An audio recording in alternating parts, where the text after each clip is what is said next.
Hello guys, today we will discuss the lossless joint properties, which is the part of the properties of normalization. So today in this we will see that what is exactly the lossless joint property. We have already discussed the lossless joint property in the previous section, but today we will revise some content and we will set some examples in this and see that what is the difference between the lossless joint properties and the lossy joint properties. So lossless joint property says that it ensures that no data will be lost after decomposition. In the normalization, we try to decompose the table in order to reduce the redundancy in that table. So, but at the time of decomposition, it might be that we have lost some data. But if we apply the lossless joint property at the time of decomposition, it ensures you that no data will be going to be lost there. Okay, so that means we can recover the original relation from the decomposed relation. That means we can recover the original relation from the decomposed relation of the table. Let's see an example.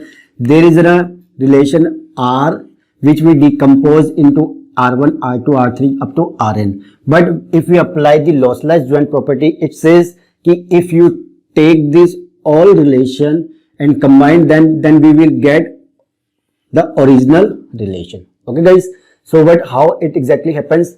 At the time of lossless join, if we take the natural join of every decomposed relation, that means R1 natural join to R2, then natural join to R3 up to the natural join of Rn. It will give you the relation R, that is the original relation. Let's see the point comes under it, that it contains equal or less number of tuple. This relation will contain equal or less number of tuple without losing the data. It says that the original relation means that it may be it will have the equal number of tuples or maybe the less number of tuples from this original data, because we are not going to lose the data. Tuples may be less because we are removing the redundancy there. So maybe if the redundancy removed, then the less number of tuple will be there. But the main point is that we will not losing any data. Data will not be lost there. Okay guys, if we lose the data, that means we have done the lossy join.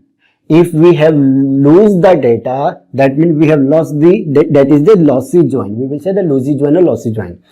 If we have not lost the data, that means we have done the lossless join. Okay guys, so in the lossy join, how we can find that it is a lossy join or a lossless join? So if R1 natural R2, if we suppose we have a relation R and we have decomposed it into two relations, that is R1 and R2, and if we take the natural join of R1 and R2, it is a superset of R. That means it has an extra data in R1 and R2. That means the new table will have an extra data. Okay, extra rows, extra tuples, that means, and that should not be there. It may be equal or less, but extra tuples will not be there. That means extraneous or super tuples coming are there, so we are not going for the lossy join. We have to stop there. Okay. Lossless join says it is a compulsory in normalization. Yes, it is a compulsory condition in normalization. We have seen the two properties, that is lossless joint properties and the dependency preservation properties. So this is a compulsory one and the dependency preservation is not a compulsory one, but we try to ensure that it is there. If it is not there, that doesn't matter, but it has to be there. Okay, at the time of normalization. So let's take an example here. We have a relation xyz. Okay guys, in the we have a relation with the attribute xyz, and these are their corresponding values. So we have decomposed that relation into R1 and R2. R1 contains xy attributes and R2 contains yz attributes. So we try to take the natural join of these two relations, decomposed relation, on the basis of common attribute, that is y. Y is here, y is here. So on that basis, I am taking a natural join. Natural join is always taken on the basis of common attribute. Let's see what the output we are going to get. How we take the output. See, if we take the common attribute, that for value of that attribute will be put first. This is 6. Okay. At this 6, we will find what are the corresponding values. There is a 6. Now see where is 6? This 6. Now put the value of z, that is 7 here. And what is the value of x? The corresponding value of 6 is a. Okay guys, nothing more. After we will take 3. Where is 3? There is 3. So we will write there 3 and the value of z is 4. Okay, and what is the value of x? That is b. Okay guys, enough. After that we will take 8. Where is it? Here is it. We will take 8. Okay guys, and after that what is the value of z here? 4. And what is the value of x? That is c. This is end up here, this is end up here, this is end up here. Okay, now match this, the outcome of relation R, which contains all the attribute x, y, z, and now match the values. Now match the data exactly.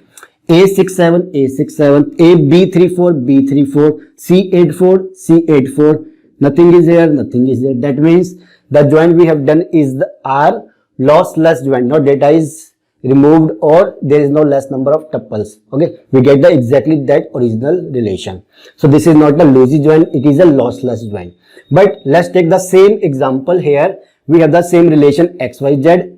Okay, and we have divided this relation into R1 and R2. But this relation contains x with z. Okay, here is x with y, but I have taken z here. Okay, and in that the same attributes are a y and z. Okay guys, let's take their natural joint. Let's take their natural joint. Let's see what will be the answer. First I see the 7. 7 is here. Okay, write down at the place of z. Okay guys, what is the corresponding value of y? That is 6. And what is the corresponding value of x? That is 8.